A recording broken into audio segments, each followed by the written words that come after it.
Hey, everybody, it's Scott Steen with winnersandwhiners.com coming to you with Today in Sports Betting. It is the Monday edition. This is the MLB edition. Scott and I call it part two of Today in Sports Betting. And let's bring him on. You know him, you love him. It's the one and only Scott Reichel. Scotty, what's up? Nothing much. Pretty good weekend when it came to baseball. Aaron Judge still has hit a ball that hasn't landed yet. And the Yankees are, doing pretty well. Tied for the best record in the league.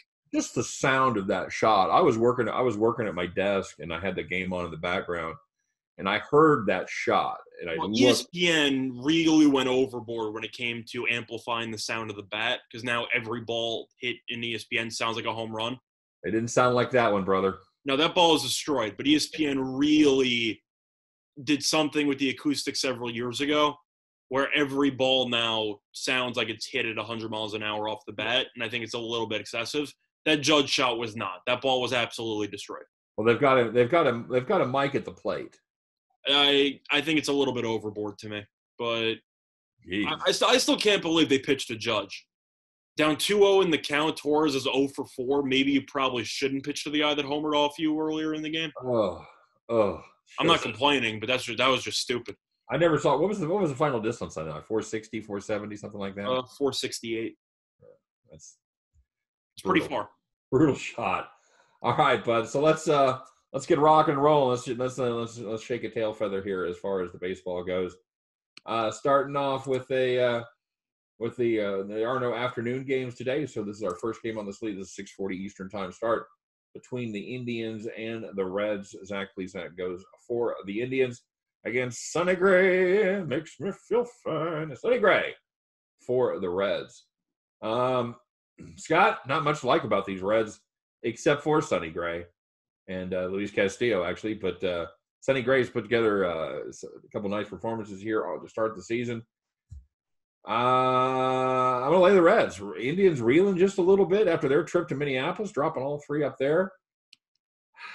I do like Zach Plesac. I probably would lean under here as well, but you know what? I'm going to play that. I'm not going to back the Reds. I'm just going to play the under 8.5 and call it good. And even more so, let's play under 4. Let's play under 4.5 first 5. Well, I see the totals now at 8 or roughly 7.5. There's still some spots with 8. So for me, the only way to play this is the under. And I agree with you about the first 5 under and the full game under. The issue, if you want to take the full game, is that the Reds had to play 2 7-inning doubleheaders. They had to play a 7-inning doubleheader yesterday.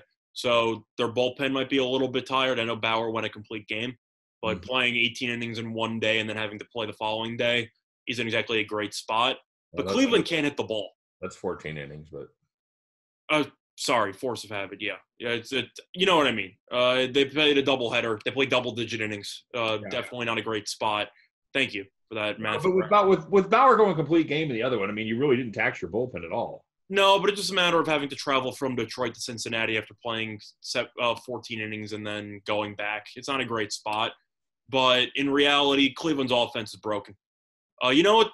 In the last, 1, 2, 3, 4, 5? In the last 5 games, you know what the most runs they scored in a single game is? 2. This team can't score right now. Gray is phenomenal. Plesac was great in his first start. The Reds' offense hasn't looked great either, especially with Votto now out of the lineup with potential COVID. So for that reason, the only way I'm playing this is the under. And I agree with you about the first 5 under and the full game under. But I would take the 8. I would not take the 7.5. Well, that makes sense. I'm just saying, you can still find 8 at some spots. So shop around. Shop around, baby. Shop around. I would assume you can. I would assume that first 5 is going to be 4.5 there. I'm trying to see a. It's either going to be 4 or 4.5 with heavy juice to the under. I would still take the under regardless. Yeah, you have a. I mean, both pitchers have an ERA below 1. So you're looking at a pretty solid pitching matchup in this one. Yeah, you're probably gonna get 4.5 minus 130 or so, something like that. I would still take that. Yep, all over it. Okay, good. All right, there you go. There's your Yankees paying a Yankees and a Coles tax on this one. Yankees minus 312, Scotty. Plus 276. 9 is the number. I'm assuming the only way we would get involved in this would be the run line. and that's going to be minus 140. Now, actually, I did these last night, and I noticed there's been an update on the line that has come down a little bit, minus 270 and plus 241. So there has been some sanity that came back to that, and has dropped that line a little bit. What are you feeling here with your Yanks? The truth is, I'm not sure what the team total is. It's probably around 5.5 with the juice to the over, if I had to guess. That's exactly right. 5.5 minus 130, correct. Yeah. Do you think Philly's going to benefit from the layoff, or do you think they're going to come out flat again? I don't know. We are completely uncharted territory here. Under normal circumstances, I'd say they'd benefit from the layoff, but they hadn't been playing that long before. They do get to get your rotation right and everything. I'm concerned about Arrieta because last year he had some injuries towards the back half of the season, which caused him to miss the last, I'd say, month. Yeah. And now, welcome back. You're facing the Yankees. Not a great spot. I'm assuming he'll be on a pitch count because it's his first start coming off the injury. He might only go about 3-4 innings, and the Philly bullpen isn't any good. So if I really had to lean anywhere, I'd probably take the Yankees team total over. I'm not thrilled about it because of the home team, but this Yankees offense just looks possessed right now. Yeah, I would play that with you. It would really. It's really tough because I kind of want to get involved with Cole because Cole's looked so good so far this season. Right. But I'm not really sure how they can play Cole and still get involved unless you throw the Yankees in some money line parlay or something. Well, you could play the run line on there. I mean, I know it's the home team, and that's the same thing. You're losing the ninth, but it doesn't matter. This is one of those cases I don't care, but I think you're getting a little better value playing the Yankees over. You either play the run line at 140 or play the over 5.5 at 130. I think if the Yankees are going to cover the 1.5, they're going to score 6 runs. I think that's the logic. So, I think that's the logic that you probably go with on that one. Yeah, I'll do team total. I'll ride with you there on the 5.5. I was entertaining that. I thought about first 5 team total, but I really want to get involved with this Phillies bullpen because it's just not that good. Yeah, and Arrieta does have the possibility of stepping up and limiting. I'm assuming though that he's only going to throw like 60 pitches, 70 pitches. It's his first start coming off a decently serious injury. Yeah, a lot of these guys under normal circumstances are you're seeing them go 4 innings. Yeah, so that sounds about right to me. I think getting 4 out of Arrieta, who was never super efficient with his pitches anyway. I think getting 4 out of him would be a ton. I think that's the max you're going to get out of Arrieta. 60 pitches sounds about right. Yeah, I agree with that. So to get the Phillies bullpen for 4 innings minimum, that looks pretty good to me. Yeah. All right. Let's take a look at the Mets and the Braves. This is a rematch of opening day. 2 of the better pitchers in the National League. Probably the best pitcher in the National League and one of the better pitchers. Jacob deGrom goes against Soroka for the Braves. Home game for the Braves. Mets minus 122 here. Scott, any interest in getting the Braves at plus money at home? Yes. Even though deGrom is a tremendous pitcher, probably the best pitcher in the league, he still has yet to record a decision because the Mets bullpen either blows it or they can't score for him. Yeah. And the Mets are in the middle of a massive losing streak. They're in danger of getting swept. The Braves are on fire. And plus, Mets have some distractions as Yoenis Cespedes looked at the team and decided I had better things to do. And he just didn't show up. What in the actual hell was that about? He decided to opt out without, I guess, telling the team he opted out. And he just decided to take a nap. So they can't find him. They can't find. I'm done. Well, when I heard the story, I made a joke and said he was too busy going to the strip club. And I guess, it is Atlanta, so you never know. But in reality, this Mets team just isn't any good. I know that deGrom is a tremendous pitcher.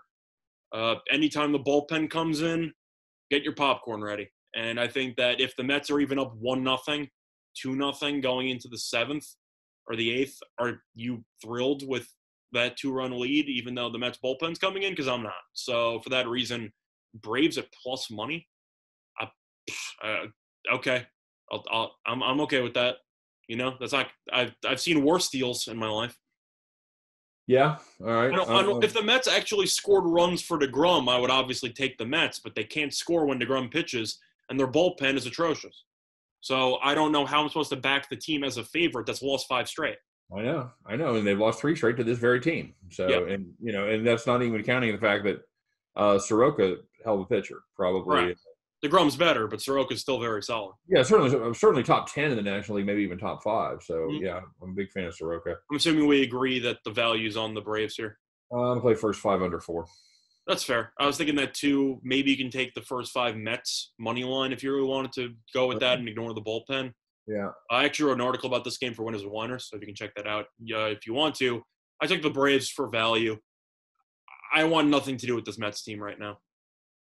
No, I don't know. I don't know how you can. I don't know how you can look at it. You know, Plus, Acuna's starting to wake up a little bit for the Braves, so that's a good sign moving forward. and you knew that was going to happen. Yeah, but he was so bad for the first couple of games that you were kind of waiting for the potential breakout, and he homered on, I believe, Saturday, and I think he went, what did he go? He went like 2 for 4 yesterday or something. He performed pretty well at the plate yesterday. So, yeah, I like the way the Braves are playing. They finally realized they're the best team in the division. And the Mets, they're going to be the Mets. So, yeah. Good. All right. White Sox, Brewers. White Sox coming off a sweep of the Royals. Brewers coming off a week off. Basically. Carlos Rodon goes against Adrian Hauser for the Brew Crew. It's either Hauser or Anderson, depending on where you look. I'm not really sure. Doesn't make much of a difference to me. I'll take the over at 9.5 as a lean. The Brewers offensively were struggling a little bit, mostly Yelich, who I believe is 1 for 27. I think the extra break might help them, reassess. But Chicago's offense kind of woke up over the last couple of games against Kansas City. Both teams don't really have great bullpens. Both teams have pretty good lineups. I know Lorenzo Cain opted out, so that's not ideal for Milwaukee. But in Miller Park, I think 9.5 is a little bit too low for these offenses. I'll lean to the over. All right. It's a pass for me because the Brewers haven't played in so long. Yeah. But I'll lean to the over. Yeah, in reality, it's a pass for me as well. I'm going to go ahead and I'm going to fade that Brewers pitching staff. I'm not a big fan of Hauser. I'll take the White Sox minus 105. Got it minus 105 each side, by the way. Okay. So, but again, I want no involvement in that game whatsoever in reality. Just because we're picking every game, though, we'll do that.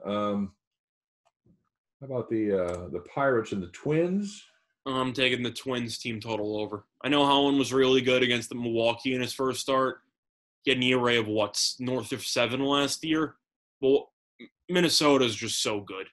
It's you look at Holland and you look at the lineup he's going to be facing, and I'm not a fan of any matchup that he has in that lineup. I think Minnesota could easily score 7 runs plus in this game. They're just so stacked from top to bottom. Yeah, I'll go with you there. I don't know enough about Lewis Thorpe to back the Twins and pay that kind of juice here. That's why I'm going for the team total. I'm trying to take the starter out of the equation. Right, that's exactly what you do, and then we've talked about that before. When you're taking a team total, you're basically taking half the game out of the equation. And I think Pittsburgh might have the worst bullpen in the entire league. So yeah, this could get really ugly. Yeah, if it's 3-1 after 6, I wouldn't panic. I think you still have a legitimate shot at it. I know Minnesota's offense wasn't great against Cleveland over the weekend. Cleveland's got a hell of a pitching staff, so I'm not going to overreact to that either. Pittsburgh, I don't know what this team does well, and pitching is not one of those things. So, dreadful. Just an awful bullpen. I would agree that they may be the worst bullpen in baseball. I thought the Royals were going to be the worst pen, and Royals have looked pretty good. I think right now you got 2 co-leaders in the clubhouse when it comes to bullpens. You have the Pirates, and you have either the Mariners or the Rockies or the Padres. Like you have a decent amount of co-leaders there, especially Rockies now. After I was going to say the Mets, dude. The Mets too.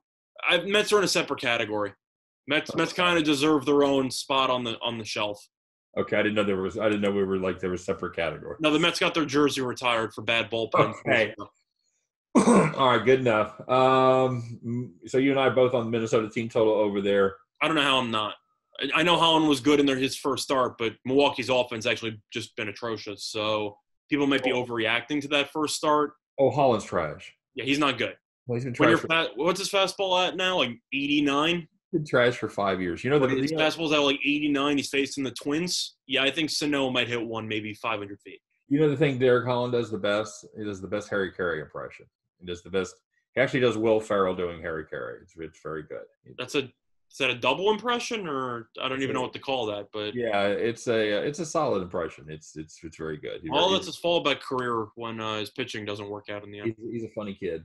He had a good career. Just I just think it's a terrible matchup for him. Cubs and Royals. There's a drive. I know where you're going. I'm not going to this game. I know you're going with the Cubs, so I have to go with the Cubs, dude. The Royals just can't hit. They just cannot hit. And something about what I found out about the Royals, for some reason, not being able to get on base is not good for scoring runs. No, I don't know. They never walk. They don't get on base, and when they do, they strand everybody. They went 29 innings in a row without a walk the other day, Scott. That's impressive. I know the Yankees scored 20 straight runs via home run. So yeah, I heard that. A lot of one-dimensional teams out there. Yeah. And the Royals I know nowadays everyone loves the long ball and the analytics. Get on base. Can you walk maybe once in your life? Work the pitch count or something? It's amazing they can change personnel. They can change management structure. They can change owners. But the one thing that remains is baseball. No, the one thing that remains is the fact the Royals won't take a walk. Haven't done it for 15 years. I don't know what it is about something ingrained in the system that just won't let these guys learn how to take a pitch. I know Soler. I remember when I was watching him in Chicago, he never took a walk to save his life. But nobody on the team ever gets to 3 balls. It seems like they're just free swinging every single time they get up to the plate. Sure, and you'll get up and if the Royals may have a breakthrough first inning, you'll get up there and they'll score maybe 3 runs, something like that. The guys are just batting all over the place, and you look and the opposing pitchers throw 19 pitches. Even if the Royals have broken through and beat up on them, they allow the starters to go way too long. They never take pitches. They're just a dreadful approach at the plate. And for this one, I'll take the Cubs' first 5 on the run line.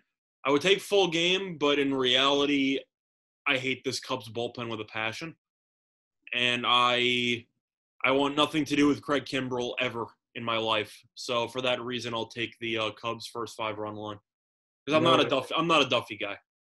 Look good first time out. We'll see. Good stuff. I know you're probably gonna hit the full game money line because you just think the Royals won't win, but minus 150, not bad.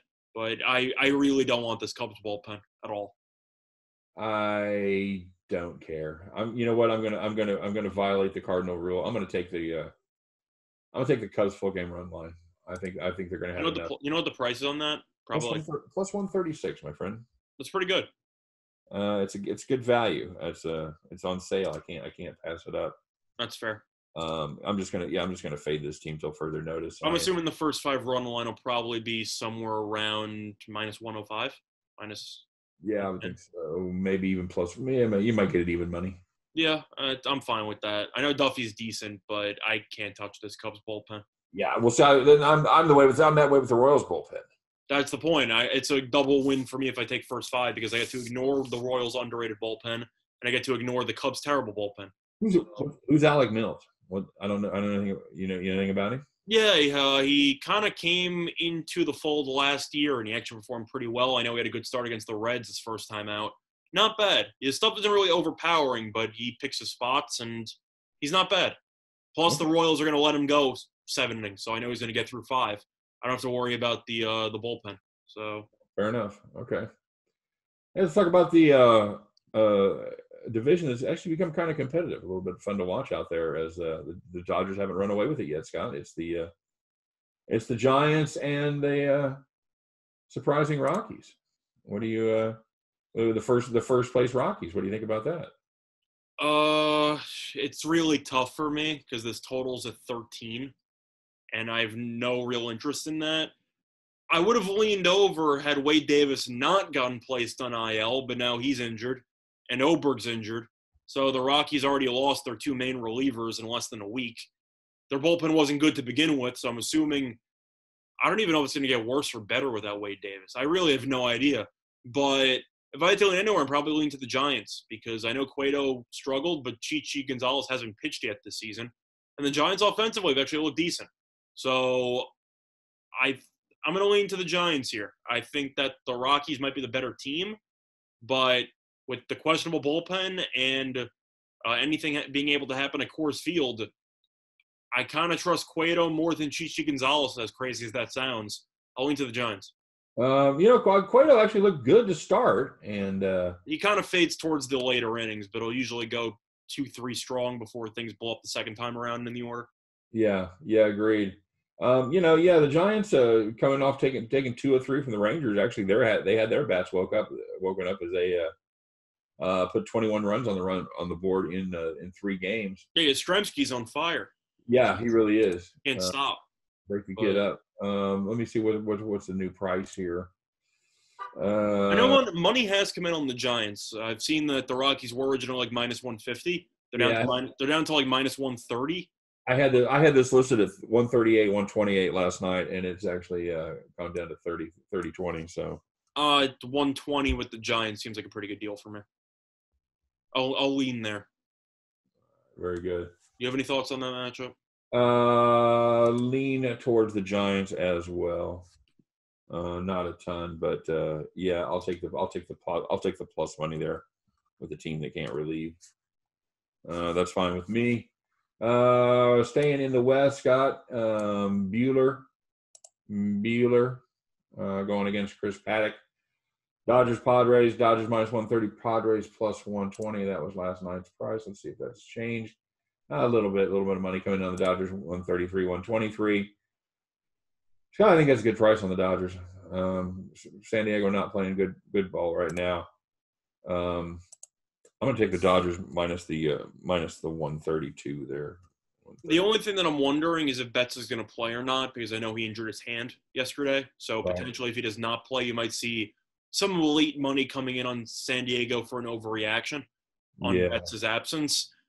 In reality, I'm with you. I would probably lean Dodgers minus 1.5 because this Padres bullpen is so bad that even if Paddock pitches well for about 7 innings, Dodgers as the road team, they got a shot. This could blow open. Yates has been terrible. Pagan has been awful. He's been terrible since coming to San Diego. The later innings are a disaster for San Diego, and they proved that throughout the entire season. Dodgers bullpen, I don't like Joe Kelly, who I don't know if he's actually serving a suspension yet. Trinan has not been great, but he still has decent stuff. Jansen has not been that noticeable, which is a very good thing because he got over-noticed last year for being terrible. Right. Dodgers bullpen's better. The lineup's very solid. Dodgers minus 1.5 is what, like plus 120, plus 130? Dodgers on the run line is going to get you 122, my friend. I'll take that. All right, I think that's solid. I'm just going to go ahead and play the Dodgers straight there at minus 133. All right, and finally, it's the A's and the Mariners as Frankie Montas goes against Justice Sheffield for the M's. A's are prohibitive favorites in this one, Scott, as they are listed at minus 181. 166 is what you'll get if you wanted to back the M's on this one. The M's, I guess the best thing you can say about them is they're not quite as bad as we thought they were going to be, maybe. But they are still not good. Any interest in playing them against the A's here? Getting a nice price. The truth is I'm passing. I can't stand betting on Oakland. They're just one of those teams that seem to always burn me regardless. I figured over the weekend, their bats have struggled this season. They'll bounce back against the Mariners pitching. They still can't hit. I ended up winning a money line bet on them on, I believe, Saturday. They rallied in the 9th. Fires was pitching. They won in extras. This team can't hit. I don't know what it is about Oakland, but for some reason they can't score more than 3 runs a game no matter who's pitching. And I can't back a minus 180 team on a team that can't hit. So I'm going to pass. Okay. Yeah, it's kind of a wide open division there, but this is a Seattle team that for whatever reason they're actually putting a few runs on the board. I don't think Justice Sheffield is that good of a pitcher, so no. I really can't. I can't do it. No, I have a problem with that as well. This is a tailor-made pass for me.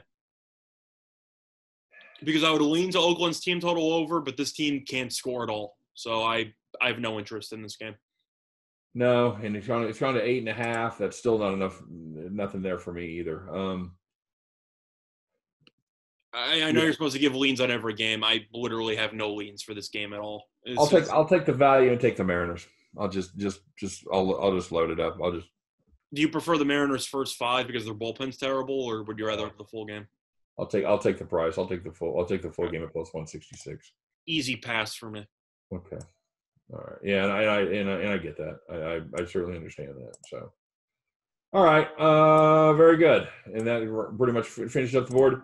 So yeah, there's some games that we're excited about, and there's some games that we're not really excited about. We are going to give out, we'll give out leans on every game, like we said. But yeah, if you come in here and you're like, well, you said the Dodgers are going to win, and Scott, he said he was on the Mariners. Like, don't even do that. Don't even start that. These are all leans. It is what it is. People very small leans on those. People are going to do that regardless, just because they're going to blame other people for them actually pulling the trigger themselves.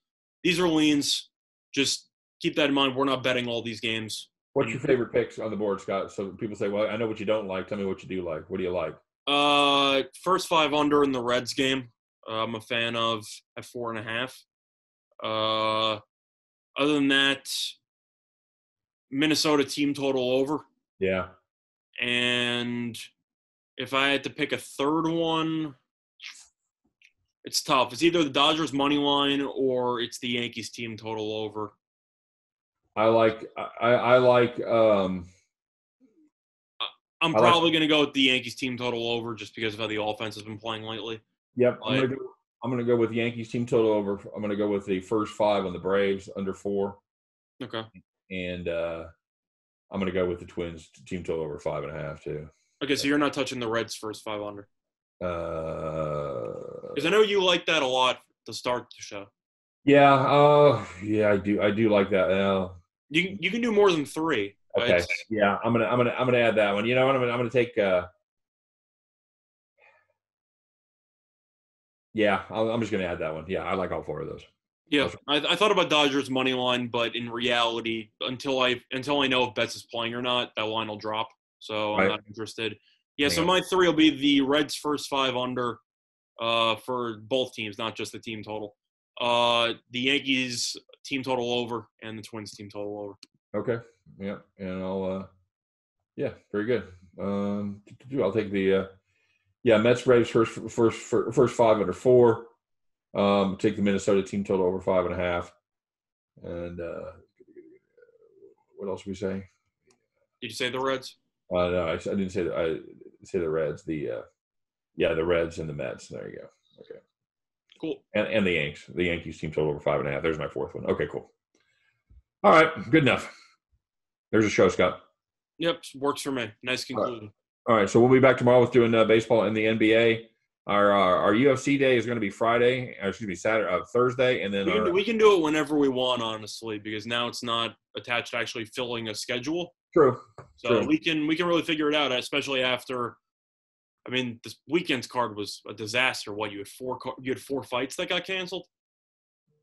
You had 3 that got canceled, and then you had 1 that got canceled 5 minutes before the fight because one of the fighters passed out in the back room.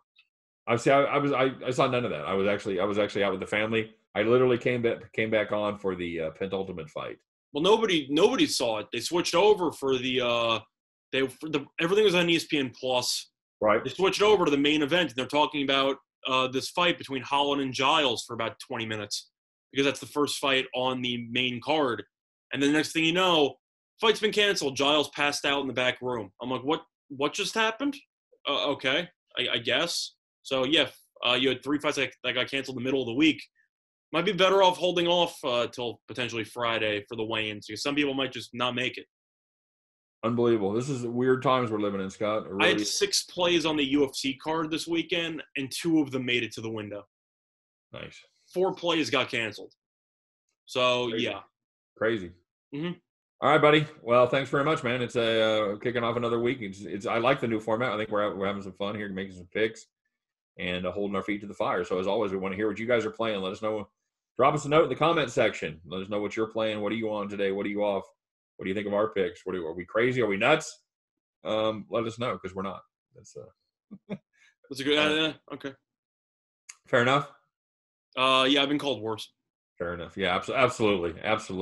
So, That's it for today in sports betting. We appreciate you guys joining us as always. Don't forget to check out winnersandwhiners.com for deep dives into every game going on in America.